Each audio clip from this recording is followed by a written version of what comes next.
listening to Ridecast, the podcast of the Widow's Sons Ridings chapter. The opinions expressed in this episode do not represent those of the Widow's Sons Masonic Biker Association UK and Ireland. You can find us on Facebook at Widow's Sons-Ridings chapter, on Instagram at Widow's Sons_Ridings chapter. Our website is ridings.wsmba.co.uk. You can look us up on YouTube by searching for the Ridecast channel. And if you want to contact us directly, email us on ridecast@hotmail.com. Right, that's the housekeeping taken care of. Kickstands up, on with the show.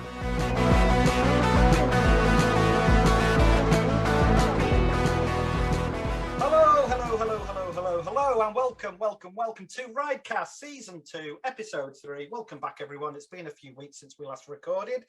This is Yakka, your host, and with me, I'm going to introduce my first co-host. It's going to be Pigpen first this month. Hello, Pigpen. So it should be every month. Hello, Yakka. How are you? Yeah, good, thanks. And we have a returning co-host this month. And well, what can I say? He's back. In fact, you know what, Pigpen? I'll give you the honour of introducing our. I don't know if I can. I don't know if I can stand it. It's too good to be true. I know. The one and only Gremlin. He's has back. Returned. Yes. Back from the brink. Back from the brink. God help us all. How's it going, Gremlin? Good evening, everybody. It's great to be here.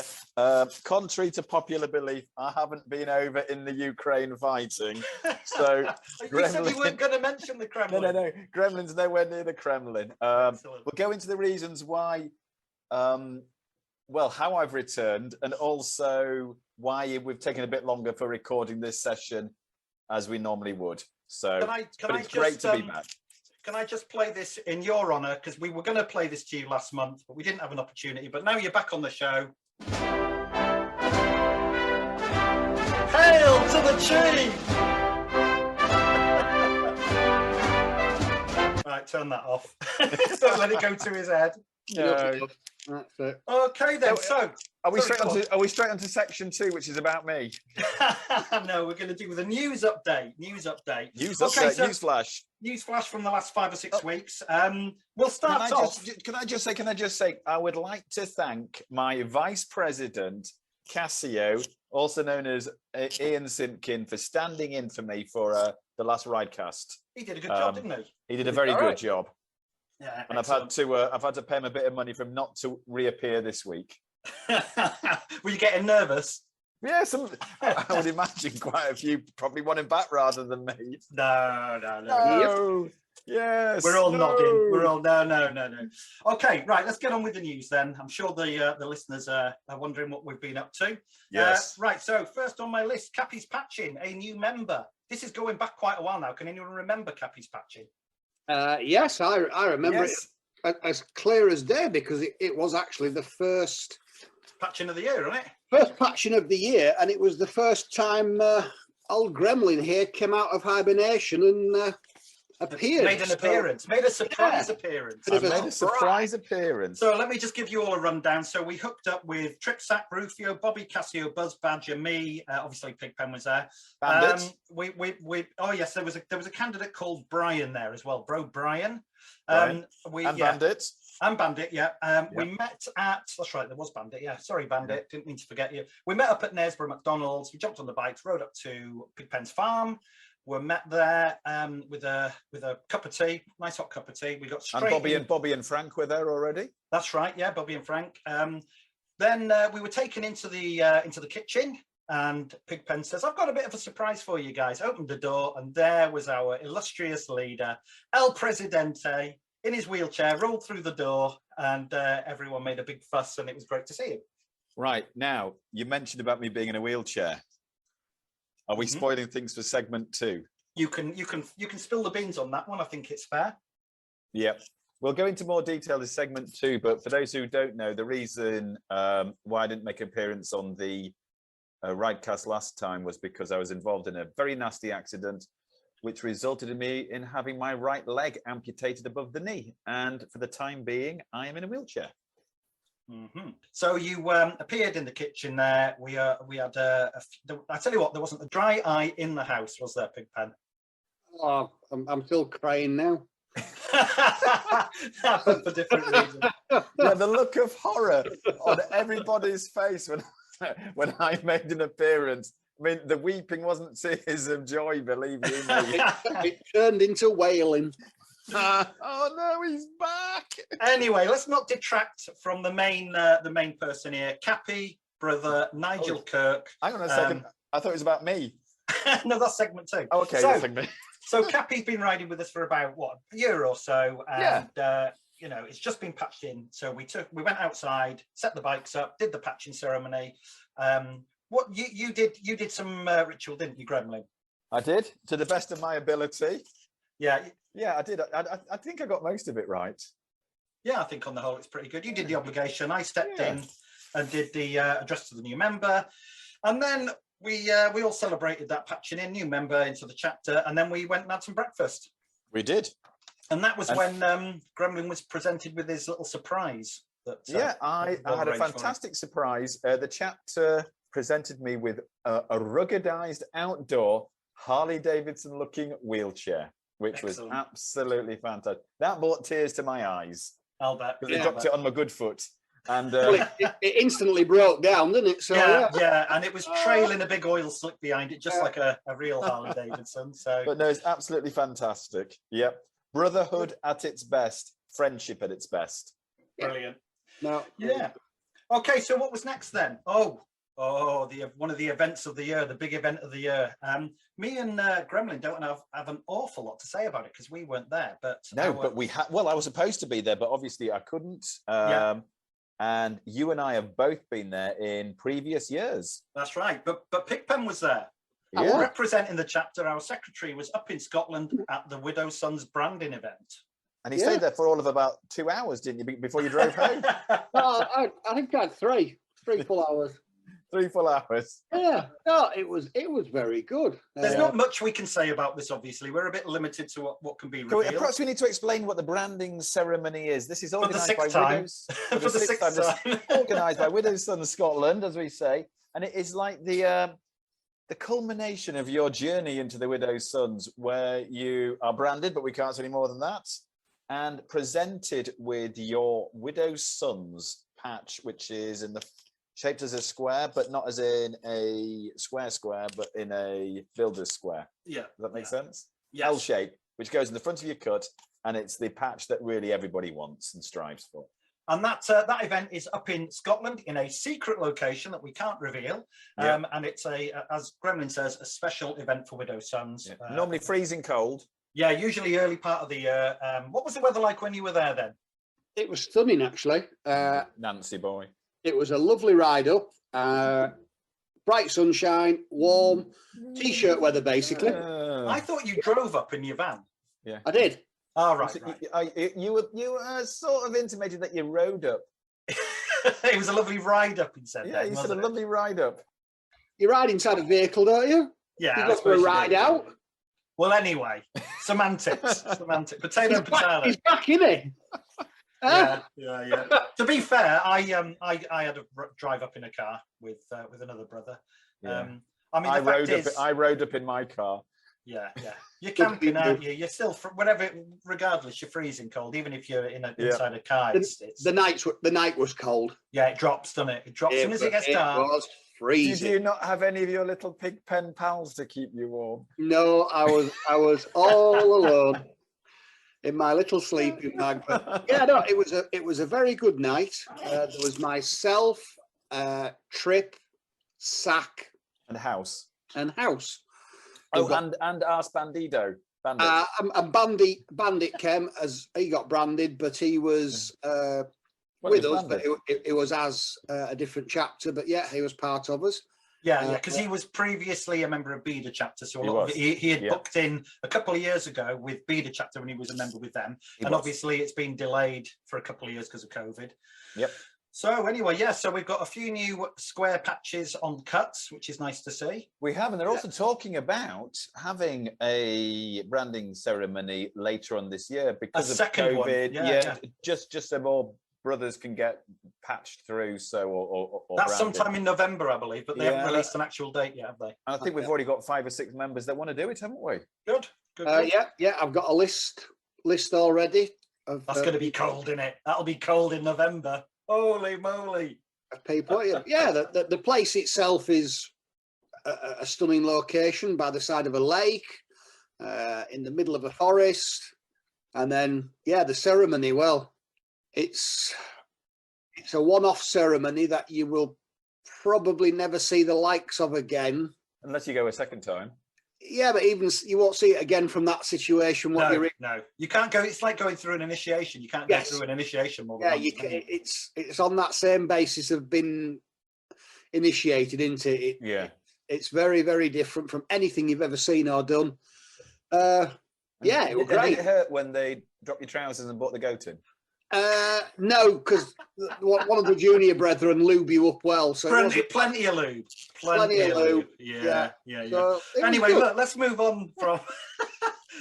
We've got lots of elderly listeners, as you know. We've got all the Pigpen's pals. Yeah, we don't want to get them excited. Heart attacks. Exactly. Right. Okay. So the next thing that we need to talk about is the Great Big Provincial Ride 2022, which was the ride by the Warwickshire Assistant Provincial Grand Master and two of his fellow brothers. Actually, three of his fellow brothers, wasn't it? Two of them were on bikes. One was in a support vehicle. So what it was just as well, really, there's a support vehicle because one of them had his bike stolen. I know. Yeah. So this was Worshipful Brother Greenwood, the Assistant Provincial Grand Master of Warwickshire, and the aim of it was to travel around the country on the bikes, visiting all the mainland provinces of England and Wales on motorcycles. So naturally, they asked the Widow Sons to get involved and provide escorts through each province. So naturally, the Ridings chapter answered the call. We met up with them in a hotel over in Leeds. It was myself, who went? Myself, Badger and Diesel rode over. That day was actually Mother's Day, so a lot of guys were off doing Mother's Day duties. Others were up at branding. Others were up at the branding, So we were a little bit thin on the ground, but we got three of us riding over. We met up with the Assistant Provincial Grand Master, and here's an interview I recorded for Ridecast while we were there. So this is Yakka reporting on location from the Cornmill Lodge Hotel in Leeds for Ridecast. And we've come over, it's myself, Badger and Diesel, we've come over to hook up with the Great Big Provincial Ride 2022, the charity fundraising event. And I'm here with the Warwickshire Assistant Provincial Grand Master, Worshipful Brother David Greenwood. Good morning. Morning. How's it going? Very good, thank you. Are you sore? You sore, bum? Little sore. That's actually one part that's okay at the moment, but I have plenty of padding. Okay, so tell us exactly what it is you're doing. Am I right in saying that you are visiting every province around the country, or nearly every province? Yeah, the original plan was to visit every province. Sadly, we haven't found a motorbike that will go on water, so we're struggling with the Isle of Man and Jersey and Guernsey.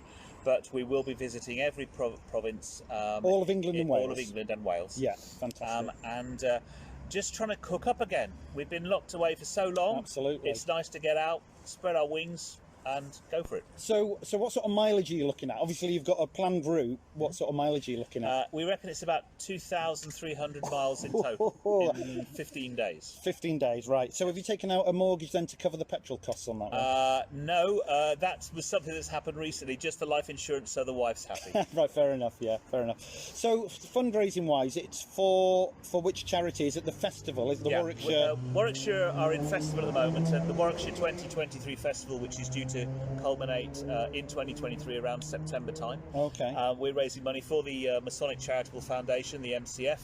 And that will be for Masons and their families in need, or all of the charity looks after both Masons, their families. They also look after disasters around the world. Okay. They're normally one of the charities which will be one of the first to contribute to international need. They've just made a large grant to the Ukraine. Yes. They have done so when there have been earthquakes around the world and so on. Okay. So how do people go about donating money? You have an online donation page. We have a Just Giving page, which if I may give you it's just giving.com/fundraising/David-Greenwood 25. Right, okay. And Badger, later on when you post on the Facebook page, can you put that link up? Certainly shall. Fantastic. Okay, so let's get to the meat and gravy, the most important part. What bike are you riding?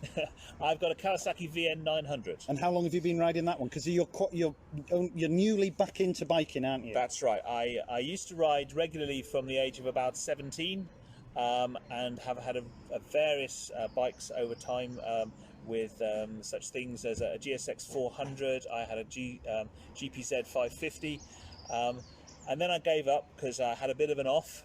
Yeah. And 30 years later, I have my VN 900 Kawasaki. I've owned the bike for about 6 months, and prior to us starting this, I had done exactly 794 miles on it. Right, okay. Is it a brand new bike, or you've No. I've bought it second hand. It's got 17,000 miles on it, which is a little less than I've got on me. Right. And it is actually looking better than I am, so it's good. So tell me, who are you riding with, team-wise? You've got a couple of guys with you today. Obviously, a few widow sons. Pigpen's just turned up, by the way, all you Ridecast listeners. Hello, Pigpen. Hello there. Pigpen's one of our hosts on the show, and I wasn't expecting him to show up, so All right. a bit of a surprise. I wouldn't expect you to. Nobody expects So you've got a team riding some of the way with you, and another brother who's riding the whole route That's right. with you. So who's that? Riding the entire way, I have Yorkshire brother Ian Hart. We were provincial wardens together back in the day, and he has foolishly volunteered to come with me all of it. Good man. Yorkshire brother Ian Slessor. He is the Warwickshire Provincial Communications Officer. He's been sort of leading us, training us, keeping us in the right direction, although we sometimes lose him about 2.5 miles down the road. Excellent. And then the star of the show, Worship brother Bernard Fode. Another Ian. Another Ian. We're trying Let's just to get, call everyone Ian. Yeah, that makes life a lot easier. Hello, Ian. So we've got brother Bernard Fode. He is the Provincial Assistant Secretary in Warwickshire, and he's done all the logistics for this and pulled the whole thing together. And he keeps us on track, on time. He's the man with the plan. And a phone if we're not on time. Excellent. So, Excellent. You know, Well done. And a rather large vehicle to carry all of our kit. Yes, you've got a support vehicle then. We have, absolutely. That's always a good idea. Yeah. Right, okay, well, we're pretty much wrapped up here. There's just one more thing I want to ask you. It's a little bit of a tradition on Ridecast. It's called First and Worst, okay?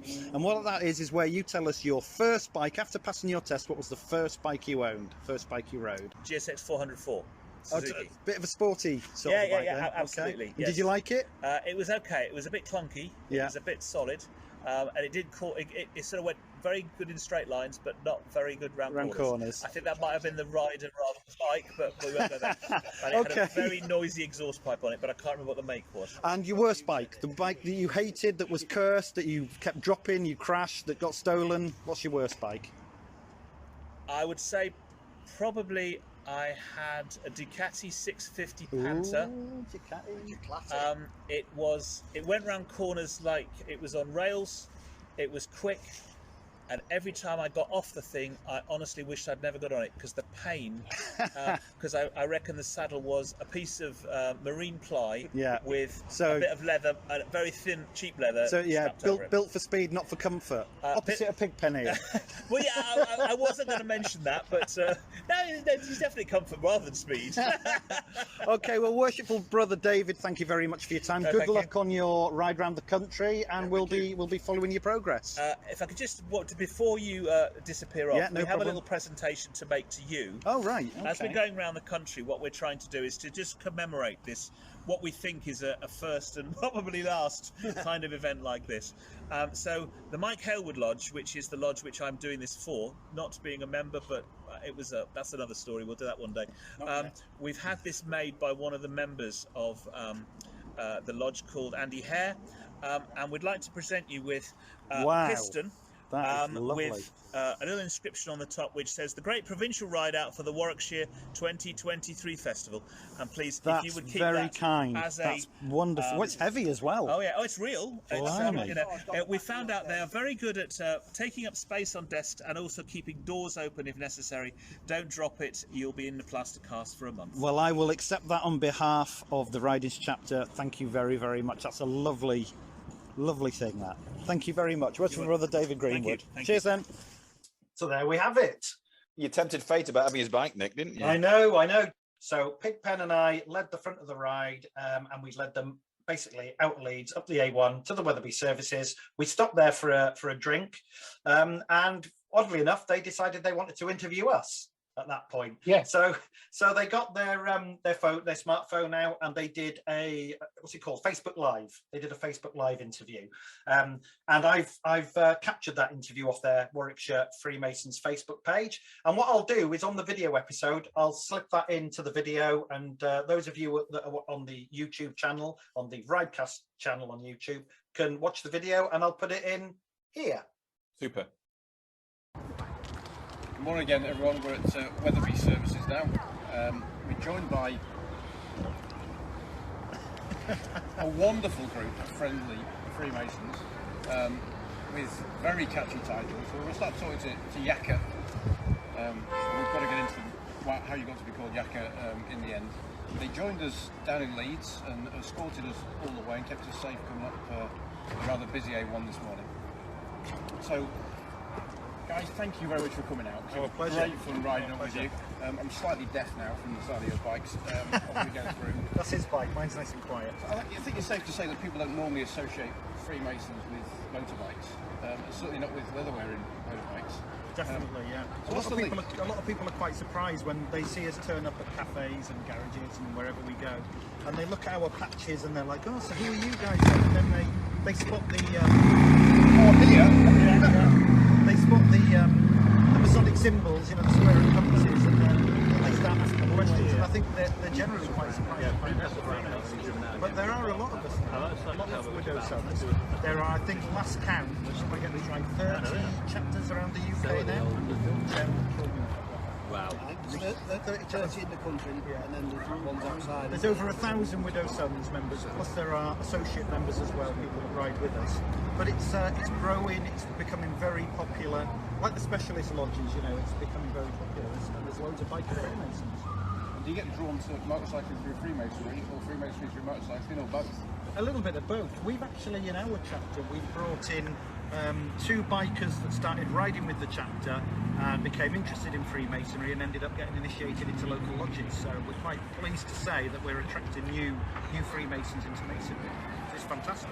So it's interesting. You've all got your own names, your own individual names that come Road with it. names. We call them road names. I understand you don't get to choose them yourselves. No, They're you're gifted generally to you. christened. You're christened with your road name. Yeah. So just to give you an idea, my road name is Yakka, and that stems from the national rally that was held back in, I think it was 2017, where the Yorkshire chapter, the Ridings chapter, we did a haka, a New Zealand haka, for the tug of war tournament, and I led this Yorkshire haka, and as a result of doing the Yorkshire haka, they called me Yakka. So that's my story. I've got Pigpen. I'm a pig farmer. Fairly Simple as that. Fairly simple, yeah. I think the pig pen bit came from Convoy. Convoy, yeah. You know, the movie Convoy. The duck and the guy behind him was Pigpen, so... We've got, this one's a good one, Diesel here, our treasurer, our chapter treasurer. His name is Vincenzo. So obviously Vin Diesel, so we call him Diesel. The same barber. And then we've got Badger, obviously he's a badger nut. I just really like badgers. So we call him Badger. Anyway, there's loads of great. And a great cook as well. He does our chapter barbecue, our summer barbecue every year, which is a fundraising event. Last year we raised £650 for charity at the chapter barbecue. Fantastic. Great. We got fresh brownies this morning. Yes. Courtesy of Badger, which were Badger's brownies, yeah. greatly appreciated. Our assistant provincial grandmaster didn't have any, of course. So that might be a lie. No, I didn't, but I'm looking after my weight. Not. We're all looking after it. So it looks like you've got great weather for it anyway, certainly today. Thank you.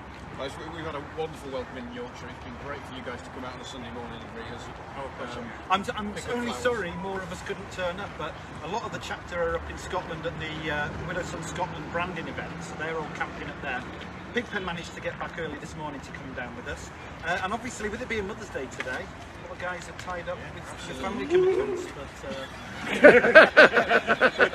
a few of us made it out to give you an escort. So we really appreciate it, thank you. So we'll keep you in touch during the day as we travel across the moors, maybe across to Whitby. So keep following us, we'll see what's going on, and hopefully we'll keep bumping up the figure for the charity.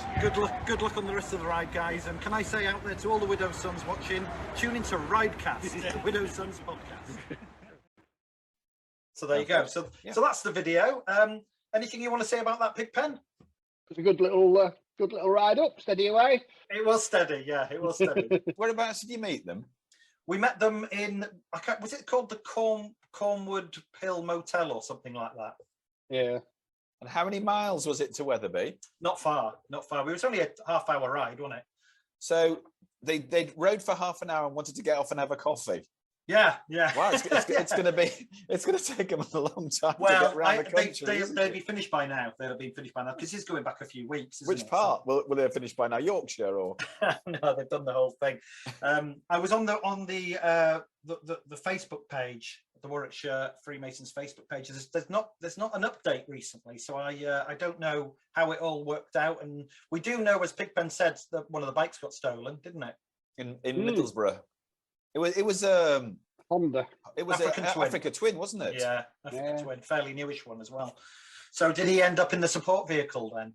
I would imagine. Yeah, he had to carry on in support vehicle, and I don't know what happened.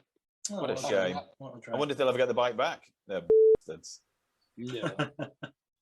So shall we move on then? Yeah. Yep. I just wanted to say very quickly that in the last few weeks, the weather's been a little bit up and down. We've had a couple of warm spells. The meetings at Strawberry Fields and Squires have kicked back off again. So candidates and anyone else that wants to come and meet us, you will find us at Squires, at Sherburn and Elmet on a Wednesday night. And Strawberry Fields, the bike nights have started up on a Friday now at Crocky Hill. Fantastic. Good. Right, next on the list, Rufio's Mystery Ride. Roll up for the mystery tour. Lost Boy, Rufio, decided to do a mystery tour. The members and candidates who joined him for the ride were advised to take an overnight bag because who knows with Rufio where you might go. But apparently it was very successful. A satellite phone's a good idea as well. Yeah, it was a lovely day for it. They met at route A59 Cafe on Skipton Road, just past Bolton Abbey, and they were taken all the way across to Lancashire. Elton went with them. He did. Brother Elton. So that's good. Good to know. I wish I'd gone. Yeah, I didn't make that one either. But you were bloody well diving, weren't you? No, I was shooting in the... oh, you were, weren't you? It was the Provincial War of the Roses yearly shoot. So it was Yorkshire against Lancashire, Masonic Provincial shoot. What kind of shoot? Clay pigeon? Clay pigeon. Right. Oh, you'll have been good at that, won't you, Pigpen? No, we lost, so I wish I'd gone up bike. Oh, well. So, yeah. No, it was a good day. So... Okay, so that's Rufio's ride. Is there anything else you guys want to talk about? Yes, I was going to say Saturday the 9th of April was the consecration of the new Widow Sons Lodge, which took place over in Hull, Hull Masonic Hall, Beverley Road. And there were about 90 brethren there in total present. It was the Provincial Grand Master of the North and East Province, Right Worshipful Brother Geoffrey Gillian and his team. And it was a most splendid consecration ceremony. For those who've never seen one, which I hadn't, it was quite the spectacle. And then the festive board afterwards and the speeches, and it was a very good day all round. Congratulations. Well done, all the Widow Sons involved. History in the making, that. I hear that the Provincial Grand Master was presented with a cut to wear at the festive board. Yeah. Yes. I bet he liked that, didn't he? He did. Yes, he did. He put that on. There was another guy from the Gibraltar chapter came over. Gibraltar? I thought it was Portugal. Gibraltar, wasn't it? Yes. I think Portugal as well. Yeah. Yeah, was there somebody from Jersey? Guernsey. Guernsey, was it? Yeah. So, there was a few brothers had come quite a distance. So there were 30 founders, and I can't remember how many joining members that day, but a very good turnout. Excellent. Yeah. Right. What have we got coming up? We've got something good coming up in the next couple of weeks, actually. We've got Gremlin's installation coming up. Yes. 9th of May. Master of Lassels, rhymes with tassels. Do you know how many are booked in for that so far, Gremlin? So far, there's about 75 still places. How many of us are booked in? Do you know? How many Widow Sons? Oh, actually, Pigpen will know, because Pigpen took the bookings, didn't you? I can't remember. Yeah, I think there's 9 at the minute. Excellent, excellent. Good, good. So that'll be nice to... Yep, so that's the 9th, and then on the 14th, we have the Brothers Breakfast Club. And that, what exactly is that? That we're all going over on the bikes, I believe, to the Wetherby, to the Lassel's Lodge, to your lodge building. To the Masonic building there, and we're having 9 o'clock in the morning. 9 o'clock in the morning for a traditional English breakfast, or there is a vegetarian option. Excellent. And you know, that same day, Yep. Diesel and I will be bombing off at about 11 o'clock because we've got to get back to York University, because at the Provincial Grand Lodge annual meeting, is it the AGM, I think it is? They are doing PSA tests. So Diesel and I are both booked in at midday for a PSA test. Is that to have a finger up your... No, it's not the digital examination. It's a prostate test to make sure you haven't got prostate cancer. It's purely a blood test. They draw a little bit of blood, send it off to the labs, and you get an email a week later telling you if your result is abnormal or normal. So it's, you know. You don't need to book in Pigpen. Now they're not doing it with the old... the rectal examination. the finger of truth. On a serious note, any gents out there reaching or surpassing 50 years old, it's a good idea to get yourself booked in for a PSA test and keep yourselves healthy. Make sure you haven't got prostate cancer. Yeah. And remember, check your as well. Excellent. Right. Diesel's Pizza Party, 22nd of May. Diesel, God bless him, has organised a charity fundraiser over at his house in Harrogate. He's cooking us pizzas. He has an outdoor pizza oven and he's making pizzas for everyone. Is there any connection between him being Italian and doing pizzas? I would expect there probably is. Put it this way, they better be good. They better be good pizzas. But he's charging a tenner a head, so I'm sure we'll raise a few quid. But is that a tenner per pizza? No, per head. Tenner per head. How many pizzas are you wanting to eat? I don't know, but I could always get a Domino's flown in, couldn't I? We've got the week after that is Dred's ride. Dred is doing what he's calling the Yorkshire Loop. Oh, I'm dreading that one. He's the law, if anyone knows about I am the law. And then the week after that is the charity barbecue, the chapter barbecue. On the what date's that? The 12th of June. That's I believe that's a Sunday as well. Okay, I think we're about wrapped up for the news. We are.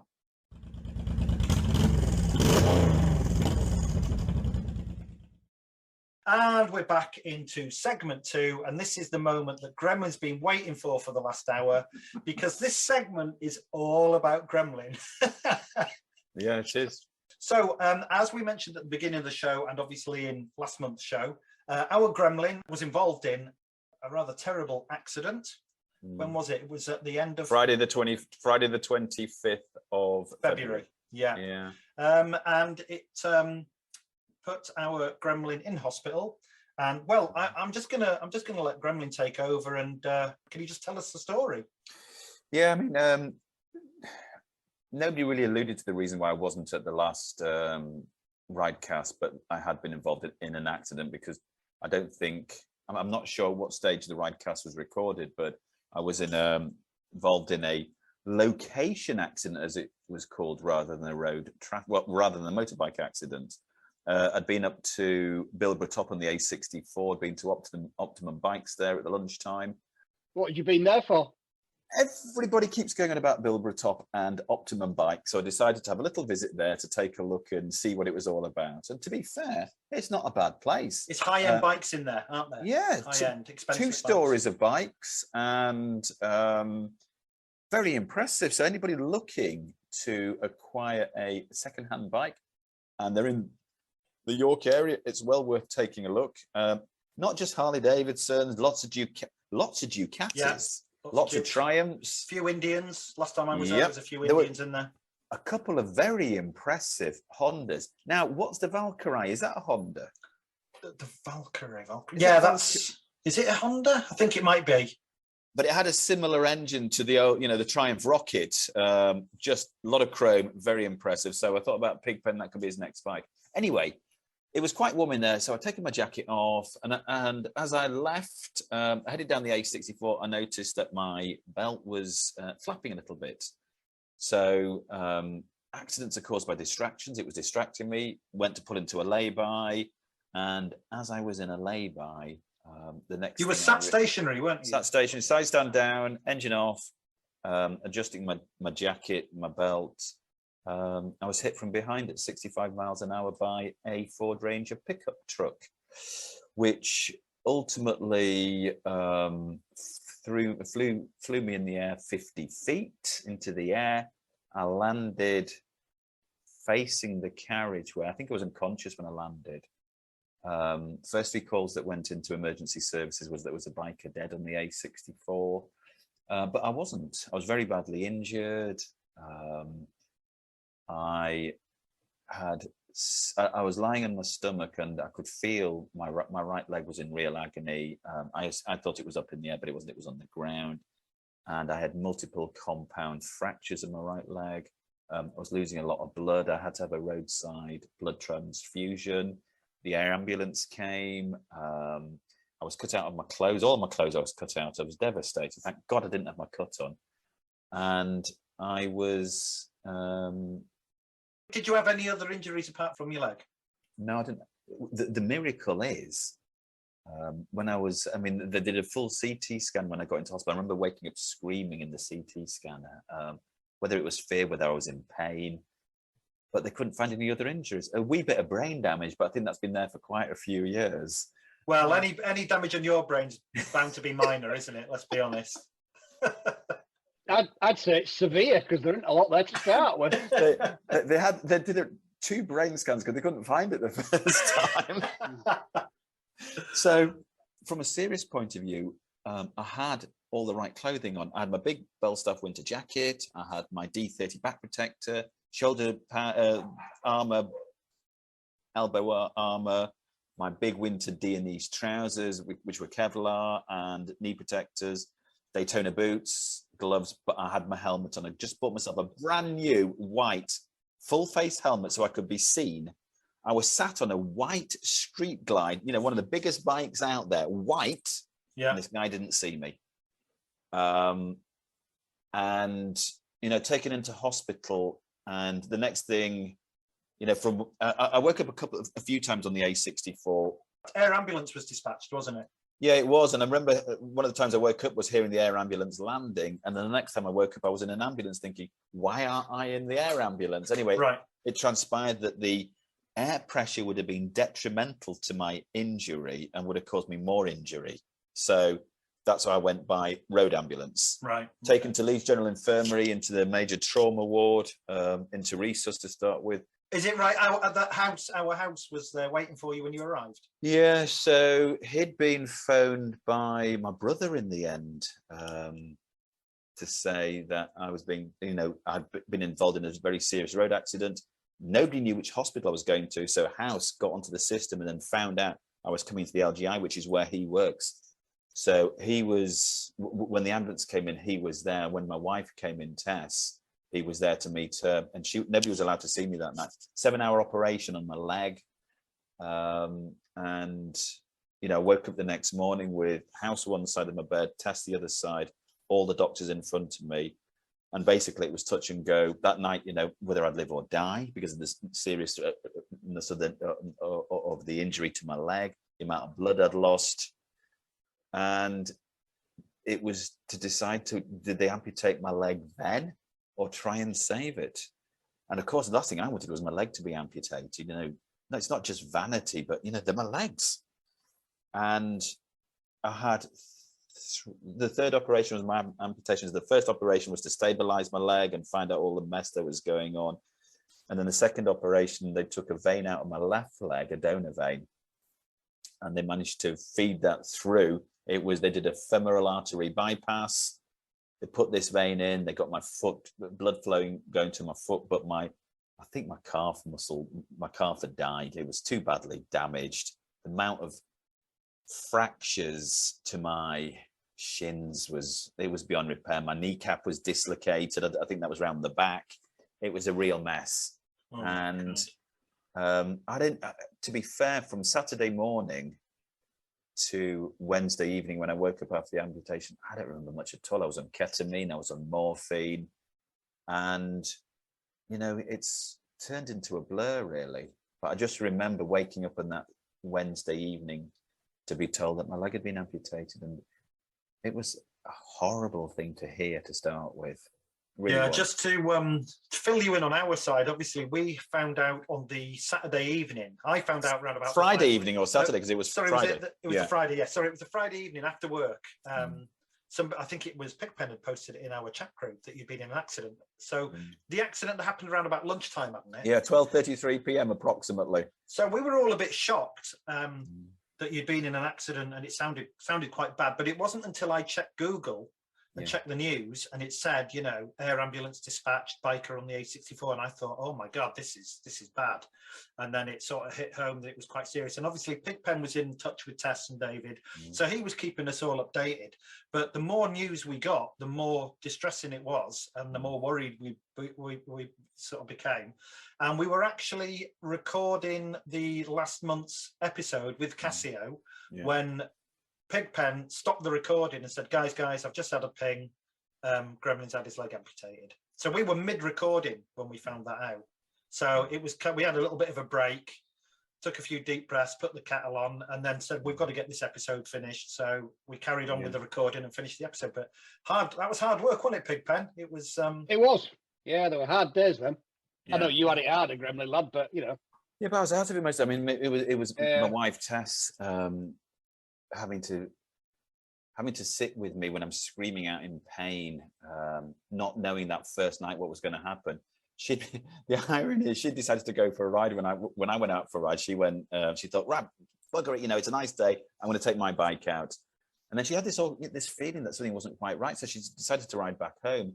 And then she stopped just in the village and revved her bike up quite a bit, because she's got this wonderful Jekyll and Hyde pipes. And by the time she'd got a bike in the garage, there was a knock on the door, and there was a policeman. And Tess automatically assumed that she was going to get a bollocking for revving her bike and for making a racket. But to be fair, it was the police saying, you know, your husband's been involved in a serious accident. Can you go to the LGI? And one of the things, the first police car that responded also had the traffic cops film crew with them, and they were there filming the accident scene. But if you think about what I've told you, I was in a lay-by, and you know, if this helps save somebody else from a serious injury, you know that hard shoulders are a dangerous place. You know, the average life expectancy of somebody who breaks down in a hard shoulder, if they stay in their vehicle, I think it's about 6 or 7 minutes, isn't it? Right. Now, in somewhere like a lay-by, you assume you're in a safe space. And because of the location or situation of this lay-by, the other driver, I can't say too much at the moment because obviously there's a court case pending. The sun was in his eyes apparently, but he thought he was on the A64 on the dual carriageway, and he ran straight in the back of me. But the thing is, you know, I've got this massive white street glide, a brand new white helmet. All the witnesses saw me, and he didn't. So somebody's lapse of concentration. I'm lucky I'm not dead. I'm here to tell the tale. If it had been 1 inch to the left, paralysis, 2 more inches to the left, I'd have been dead. You know, and I'm lucky. I've only had my right leg amputated. Yeah. And even, do you know what? Even if you were sat in a car, there would have been some serious life-threatening injuries, because you wouldn't have been wearing the protective gear. You might have been sat in a steel cage, but there would have been serious whiplash. There might have been head injuries, because you wouldn't have been wearing a crash helmet sat in the car, would you? Broken ribs, because, you know, going straight into the steering wheel. I'd have been a lot worse off in a lot of respects. Yeah, possibly. You know, I was lucky I was thrown clear in some respects, you know, 50 foot in the air. My bike went one way, I went the other. And the fact that I had all the protective gear on. But Tess and I drove down the A64 last weekend because I just wanted to go past the crash site. Did it bring you out in a cold sweat? No, it didn't, but I still can't get my head around how somebody could assume that that was part of the carriageway. And we must have passed 3 or 4 lay-bys before we got to that one, and everyone either had scooters in or bikers in. And there was one lay-by with a biker, and he was actually asleep, half on the grass and half in the lay-by, you know. And I wouldn't have thought about it before until my accident. Right. I've got a personal injury solicitor who's been in the game for 27 years. He has never known an accident of like this when somebody has been hit in a lay-by. You just don't expect it. It's a safe space, but they're not safe. It'll No, be I mean, it's a 70-mile-an-hour speed limit. So cars are, exactly. wagons are flying past those laybys. Yeah. And there's no Armco to jump over, is there, on that side? No. And there was no barrier between the lay-by. There wasn't any grass verge or anything like that. It was literally next to. And if I'd have gone on to the next lay-by, there was not a barrier, but a paved area, and it would have been a safer space. It was just one of those things. It was a freak 1 in a million accident. Yeah. And I was 2.5 hours there on the roadside while they stabilized me. What Roadside blood transfusion. Yeah, it was. It's an ordeal that will live with me for the rest of my life, because I've had a life-changing, life-threatening injury. I've lost a leg. Yeah. And, I'd just become president of the chapter. So much look forward to this, to going to Germany. My life's been changed forever. And I don't want to say for the worse or whatever, because I've got to be positive about this. You're alive. I'm alive. Yeah. I'm in a wheelchair for the next few months, and I have been since the accident. But, I didn't have any other injuries. A lot of people will be waking up from that situation with multiple fractures. If they've got not a full face helmet on, how much damage to their face? They've been thrown in the air and landed and gone across the tarmac. Shattered ribs, shattered arms. Exactly. Who knows? You could have had serious damage to internal organs. But look, can we move to a positive side of this? And can you tell us about your very, very quick rate of recovery? I mean, I know there's a long way to go. I don't want to overstate, but there has been miraculous recovery so far. Yeah, there was. It was Wednesday night, and I was obviously I was full of anesthetic. I was obviously really upset because it's the last thing I wanted to be told. And so that was Wednesday night. So Thursday morning, I was on the high dependency ward, and I couldn't quite get my head around, part of me was so glad I was alive, and part of me was really upset because I'd lost my leg, and I didn't know if I wanted to cry or just be grateful. So I asked the ward sister to speak to, get somebody from church services to come and speak to me. I'm not a religious person, but I wanted to speak to somebody because I felt then that the God of my understanding was with me, and he saved my life. I can't explain it any other way. How did I have a crash like that and I wasn't dead? But I was in so much confusion because I wanted to cry, my whole life was over. But then I wanted to really be grateful that my new life had begun. So the church services guy came to see me. He was a reverend called Andrew, and he sat down with me and he asked me, you've asked to see me, why? So I went through what had happened and what was going on in my mind. And he said, Andrew, part of you has died today, and part of the grieving process is crying. And I just burst into tears, and then I just sobbed my heart out for a few minutes. And I said, that's great. And I said, now I just want to thank God for saving my life. And he said, right. And I held his hands tight, and he said a prayer. I said, thank you, God, for saving my life. And he stayed for about 10 more minutes, and he gave me this little wooden heart, which is beautiful. I mean, I cherished this thing when he gave it to me, and it's supposed to have some religious signification. It was from a tree in Jerusalem or something. And when he left, I knew I'd be okay. I'd accepted what had happened to me, and I knew I could recover. And it was like joy had come into my life because I knew I was going to be fine. I thought about it long and hard. If that leg had been saved, I'd have had years of being on crutches, operations, ulcerating mess. I'd probably never walked again properly.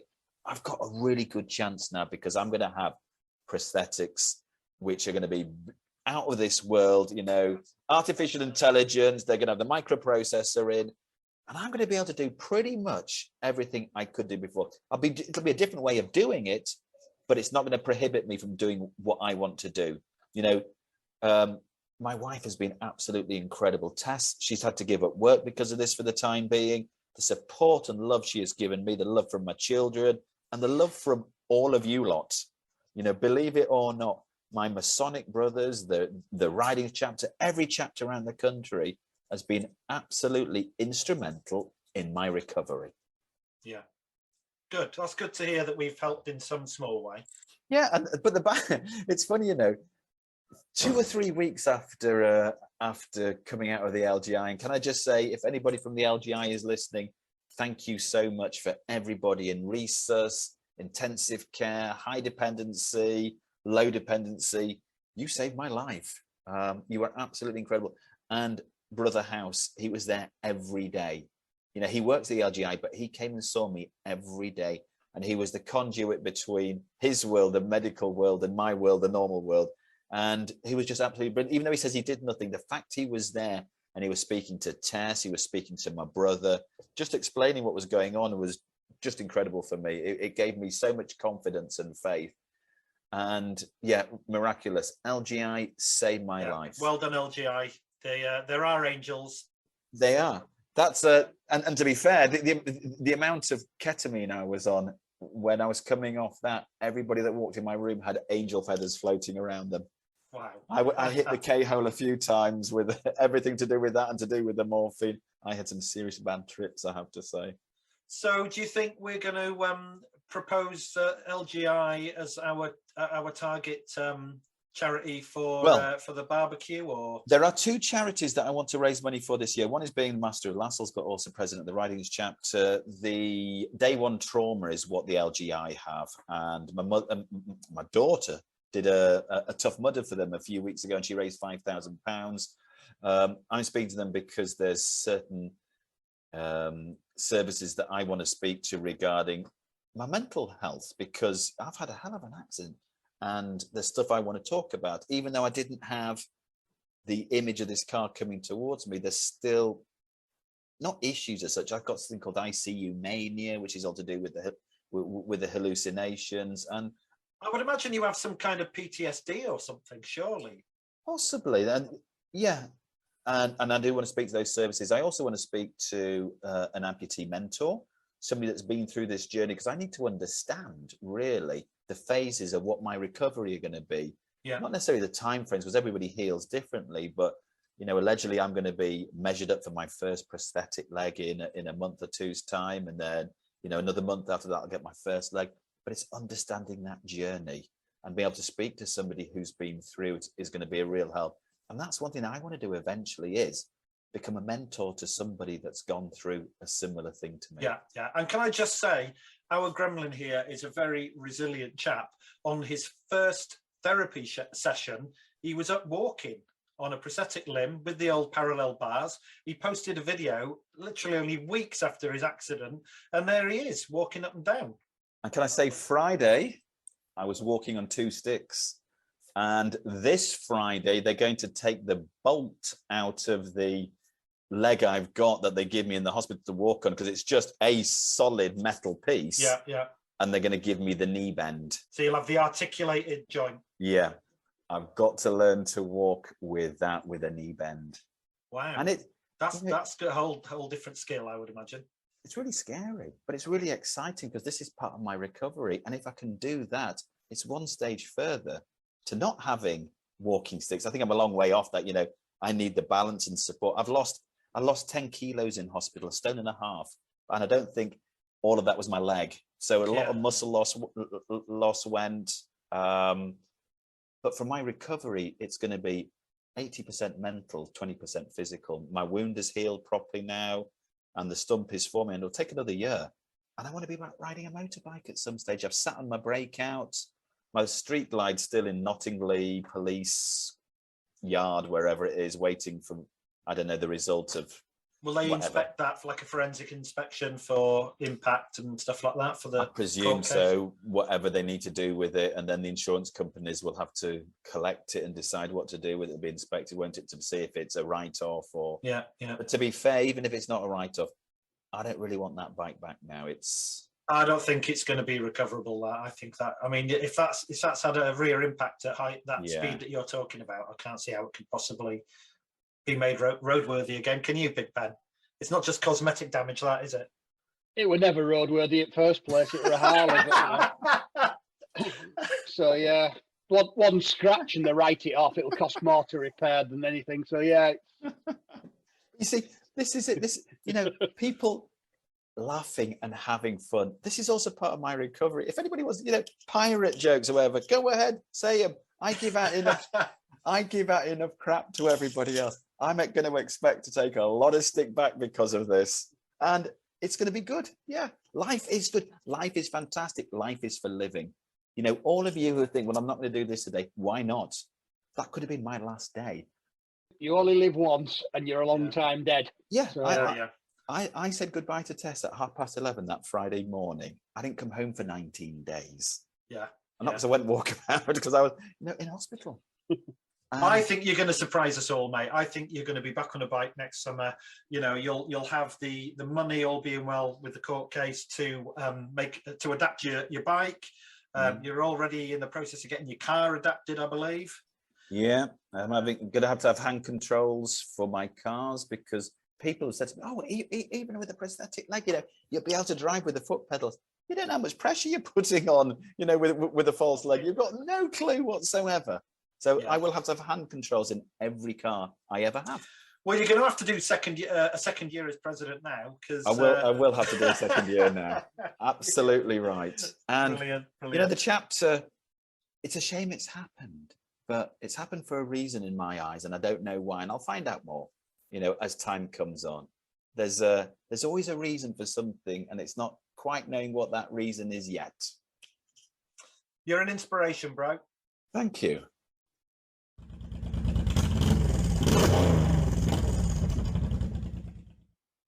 And we're back into the final segment of the show. It's time for Email Corner. Yes, this is the segment of the show where we read out and try and reply to some of our listeners' emails and messages. I've got a couple of shout outs to do very quickly. From the Freemasonry subreddit, we've got a little message from Ordinary Mason saying, "Thank you for the heads up on this podcast. I will definitely check it out." So I hope Ordinary Mason has checked that out. Also, we've got a little mention to Mexican Ghost, who dropped a review on the Apple podcasting app saying, best riding podcast out there. So thanks to Mexican Ghost for that kind review. Right, who's got an email? Well, as it's all about me, over to you, Pigpen. Pigpen hasn't even opened his email yet. He's struggling, isn't he? I'm just laughing at what's on one. Go on. I'm just looking at the bottom one, actually. Dear Pigpen, what's a rolling road? And that's from Greg. I know why. We were talking... where did that come up? It came up in a previous episode. I think you mentioned it in a previous episode when we were talking about repairing bikes or something. Yeah, we were chatting about it, weren't we? Rolling road, basically, it is a big steel roller that you position the back wheel on, and then you can rev the bike up and go through all your gears as if you are on the road, but you are stationary. Am I right in thinking that if my bike had have gone for an MOT, it would have been put on the rolling road? No. Yeah, there's a brake tester, which is a pair of rollers. Is that way? Yes. The wheel sits in the groove and it just spins, and then it tests how much pressure you're putting on with your brake. Whereas this is a single roller. Yeah. The wheel sits on top. Yeah. And then it's basically a lot of electronic gadgets and wizardry that they put on, but they can tell fuel ratios and torque. Power delivery. They call them dynos. Another name for it is a dyno or dynograph. So when those Arctics turn up at Squires and the people are getting their bikes, yes, that's a dyno. Dyno. Yeah, and there'll be a rolling road there for them to do it on. Yeah, basically people are looking for power curves. So you're looking to what the top horsepower is, and ideally what you're trying to do is get a nice level fuel curve. Yeah, and they can tune the bike using the graph that the dyno. Yeah, so a lot of these new bikes, you can go into the ECU and start to alter the fuel delivery and throttle positions and all the different things like that you can alter, and you just get a nice linear graph of fuel going in and power coming out, and you're trying to smooth out all those sort of peaks and troughs and and that's a rolling road. There you go. Who was that from? That was from Greg. Cheers, Greg. Thanks for your message. Good question. Have you got one, Gremlin? Yeah, dear Gremlin, I understand why you like Harley Davidson. They produce beautiful bikes. However, would you ever consider straying away from Harley and getting a second bike that is not a Harley? There are so many great bikes out there that do not carry the HD logo. I feel that you are limiting your biking experience. You know what they say, variety is the spice of life. Safe biking, Jill. Well, that is a great question. And you know what, Jill? Because of my accident, I will have to take a look, not just at Harley Davidson, but other brands as well, because weight distribution, I've got to think about my prosthetic on my right-hand side. Am I going to be strong enough to start with to be able to balance a Harley Davidson on that side? They're not lightweight bikes, are they? No, they're not lightweight bikes. You know, but the Street Glide that was on was something like 370 kilos. The new Sportster is 210. My Breakout's 290. But I think to start with, I will look at getting a second-hand bike that is pretty lightweight, that if I drop it, I drop it. I'm not going to be upset. But I've got to get used to that weight distribution. And, you know, look, we're going to Optimum Bikes, but where I went to before my accident, there were some great bikes in there. And I do like other bikes, but I do like the Harley Davidson brand as well. It's your first love, isn't it? Your first love of the Harleys. Yeah, it is. But saying that, before I bought my Harley, I'd got an XT500 and XT250. Neither of those, I mean, I sold those to get the Street Glide, but neither of those would be practical now, because how do I kickstart it with a false leg? Not really that easy. No. So, but to me, those were beautiful bikes. Those Yamaha XTs, beautiful. Here's a question for you. Would you consider a trike as a temporary measure to get you back on the road? I don't think about that. I've asked Tess if I could be pillion with her, and we saw a sidecar last week. You don't see many of those, do you? And Wallace and Gromit. Little pair of goggles on. Yeah, and perhaps we could look at doing a charity Wallace and Gromit ride with. It's Wensleydale, Gromit. Pigpen and Gremlin. And we could do it. Can you imagine doing that around the country? I think you should do it. I think you should definitely do it. We could have people throwing coins into the sidecar to collect. You just hold a bucket out the side of the sidecar. Yeah, so in short, you will be expanding your horizons a little bit with the bike front. Yeah, well, because, you know, with modern technology as well, and they're about safer bikes and being able to, let's just see what happens when I get my proper leg next year, and see how I go about that. Excellent. Okay. Who was that from, did you say? That was Jill, so thank you, Jill. And safe biking to you as well, and do not stop in a lay-by. In a lay-by, yeah. I've got one here that's subject heading is question for Ridecast. So it's quite long, but I'll read through it as quick as I can. It says, my name is Bob. I am not a mason, but loved riding motorbikes before getting severe arthritis in my joints, making riding too painful and uncomfortable. Anyway, my nephew has a friend who happens to be both a mason and a widow's son. I wonder if it's someone we know of somewhere else in the country. It was he who directed me to your podcast episodes. Needless to say, with some much needed help from my nephew, I now have access to your episodes, which I'm thoroughly enjoying. I've just listened to the episode about bikes in movies, and you mentioned Keanu Reeves. Are you aware that Keanu, has his own brand of motorbikes called Arch Motorcycles?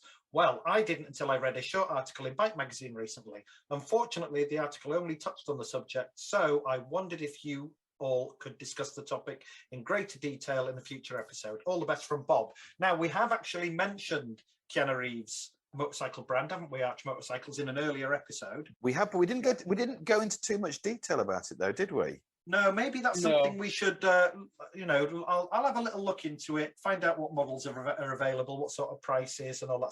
I know that they're made to measure bikes. Yeah. You literally go in and they measure your inside leg and your reach, your arm length, and they build the bikes to fit your body, basically. But that's a great question, Bob. We'll definitely consider that for a future segment in a future episode. There's only 3 models. Is there? Right. Okay. They're all cruisers, aren't they?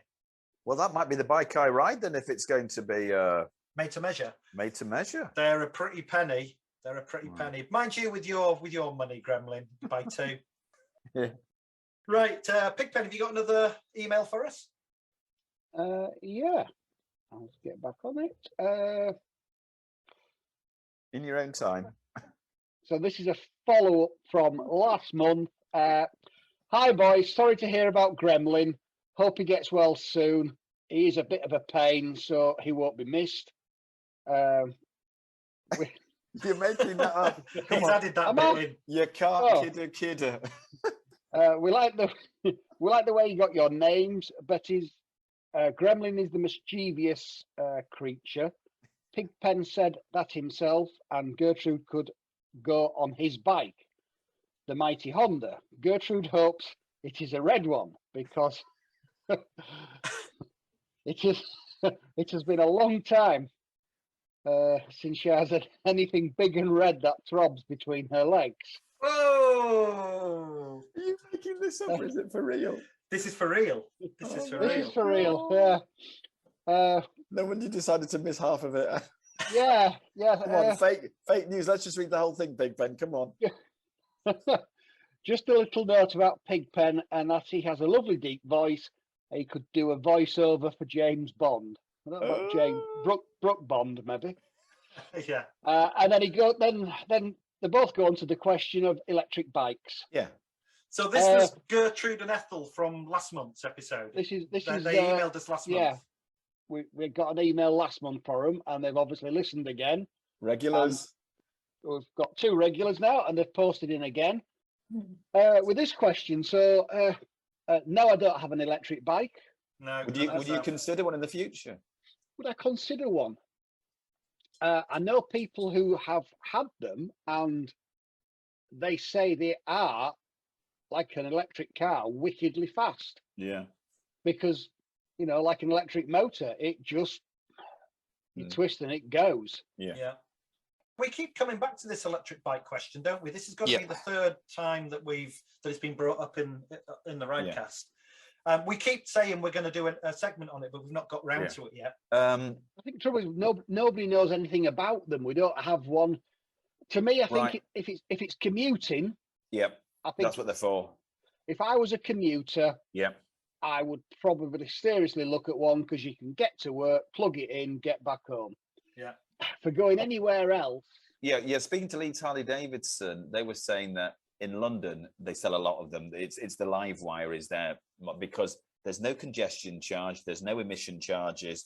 They can get to work, they can charge it there, they can get back again. You bang on. It is a commuting bike. What's the point of us in the that live near the Dales or the Moors? Where are you going to go to charge that? And see you later, guys. We're off. We just filled it with petrol. We'll see you back home. Well, you'll be there another half hour. We're not waiting. Why would you? Yeah. What sort of range do they have nowadays? About 80 miles. Is that all they have? Yeah, but then you've got to charge it for the next 4 hours. Yeah. It's the charging. Stan Boardman is not Stan, but Charlie Boardman, isn't it? Who did that? Boorman. Yeah. Ewan McGregor. They did that last one, didn't they? Where they set off down in Argentina, and they headed north. Argentina, Venezuela, wherever, and they headed all the way up. Well, there were a program on about how they did it, and it showed you them going out, and they had to literally go and put, charging 150 charging points in for them. Yeah.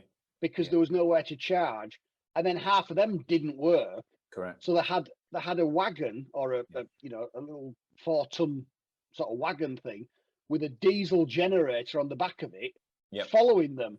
Yeah. And they ended up charging more often than not on a diesel generator. So you tell me where in the Moors or the Dales or anywhere where bikers go where there's charging points for electric bikes. Yeah, they're in.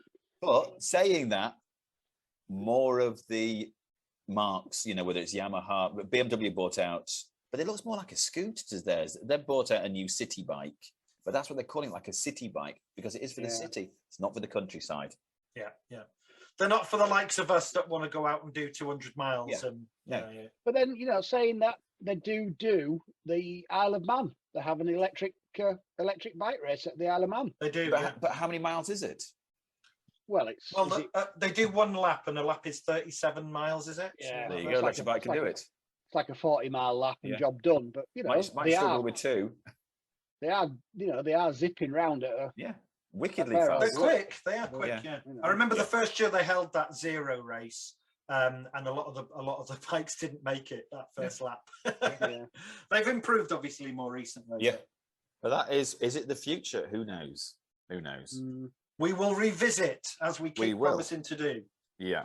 Right, who's next? Gremlin, have you got any more email? I think you've got one more. I've got 2 more.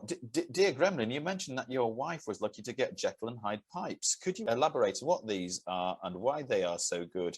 Love the YouTube episodes. And this is from Jack.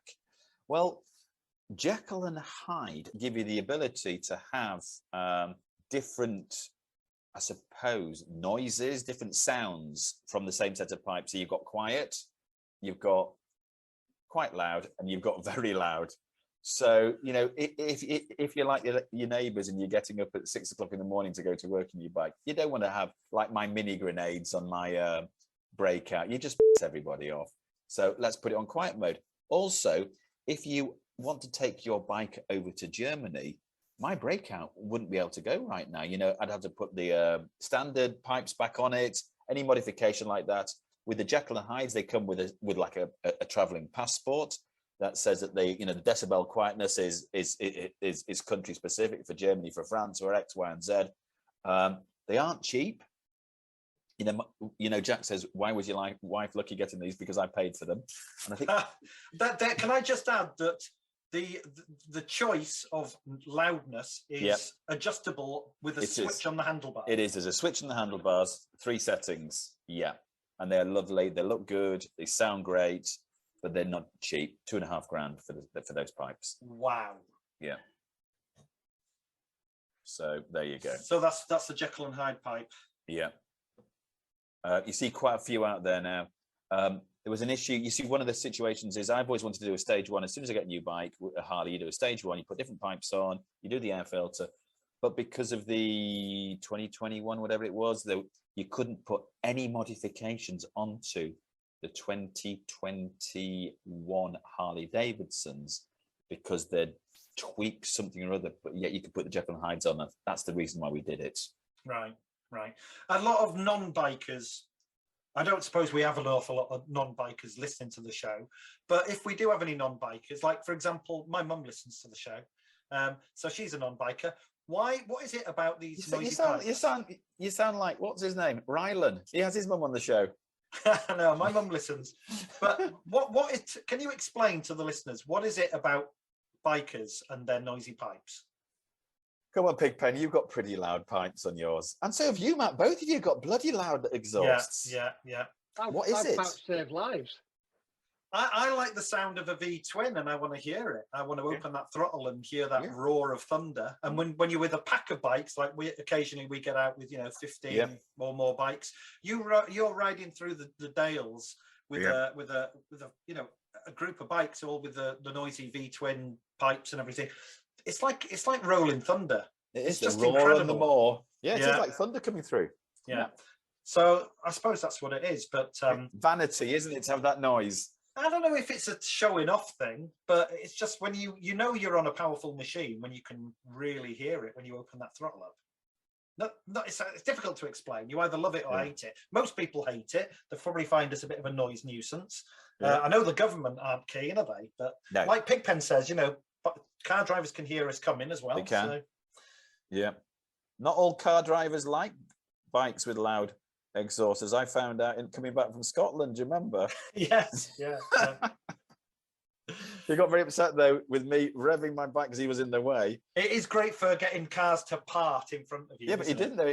This BMW driver jumped out of his car, ran towards me, and then took a look up the road and saw about 15 other bikers coming towards me. He ran back in his car. Yeah.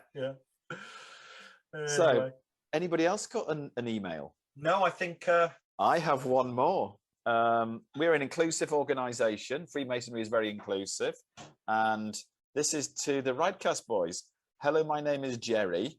I have always longed for a bear, and I think what's a bear? I don't know, and I think Pigpen could fill this role for me. So, sending him all my love, Jerry. Kiss, kiss, kiss, kiss, kiss, kiss, kiss, kiss, kiss. Shall we start? Can we start that one again? Yeah, if you want. Right, yes, I've got a final one. To the Ridecast boys. Hello, my name is Jerry. Wow. Right, let's start this one again. Right, let's start it again. How many times are you going to start this? Right, go on. Right, to the Ridecast boys. Hello, my name is Jerry. I have always longed for a bear, and I think Pigpen could fill this role for me. A bear. Right, listen, I've just Googled this. It says here in the Urban Dictionary, bear is a gay slang term. It describes a hairier and or heavy-set gay or bisexual man. A bear typically projects an image of rugged masculinity. There you go. Right, let's start again. To the, Well, that's definitely not you, is it, Gremlin? to the Ridecast boys. Hello, my name is Jerry. I have always longed for a bear, and I think Pigpen could fill this role for me. Sending him all my love, Jerry. Well, do you know what, Jerry? If it's a bear you want, he is your man. He is hairy. Was it Sabrina or Sunita that wrote about him? He's So gonna be macho. big and strong. He's so macho. Well, that's it. I've just gone into Mariners, so I've got the LGBTQ Apron. pin badge and Yeah. apron. So Do you know what, Pigpen? Don't knock it till you've tried it. Anyway, look, I think that's good that we're being inclusive and diverse, and It good is, luck to it each is. to their own, Yeah. and we all deserve love. Yeah. There you go. Hey, listen, we're all on this earth for a short time, so let's You're telling me. be happy. Yeah. Yeah. On that note, some anyway. of us, if they carry on, are going to be shorter than others. Right. Okay. Are we about wrapped up? Yeah, we are. So, do you know, can I just say thank you for postponing until now this episode, because it's great to be back and doing normal things. Definitely. This is just fantastic to be sat here with you two, to be able to talk about what's happened, and to look forward to the future. Right. On that note, I think we'll wrap the episode up for this month. If there's anybody out there, any listeners want to send us a message, it's ridecast@hotmail.com. I'm going to say, can we just add to that as well, though? Anybody who is in any situation like Gremlin, Yeah, let's hear who from you. feels like they've had any of these issues or anything like that's happened to them, if they want to get in touch with Gremlin, Yeah. to email into us and send in your Definitely. details. Gremlin will be happy to talk to people in these situations, and we're all there to help each other out. We're all brothers. We are. So Definitely. don't be shy. Come forward. Great. All right then. Don't forget to check out the episode on the YouTube channel. Basically need to search for Ridecast channel on YouTube, and we'll catch up with you in 4 or 5 weeks for episode 4 of season 2. So this is Yakka signing off for Ridecast. Over to you, Gremlin. And it's goodbye from him. And it's goodbye from me. I'll catch up with you guys next month. So bye everyone. You will. And Jerry, Pigpen's your man. Bye guys.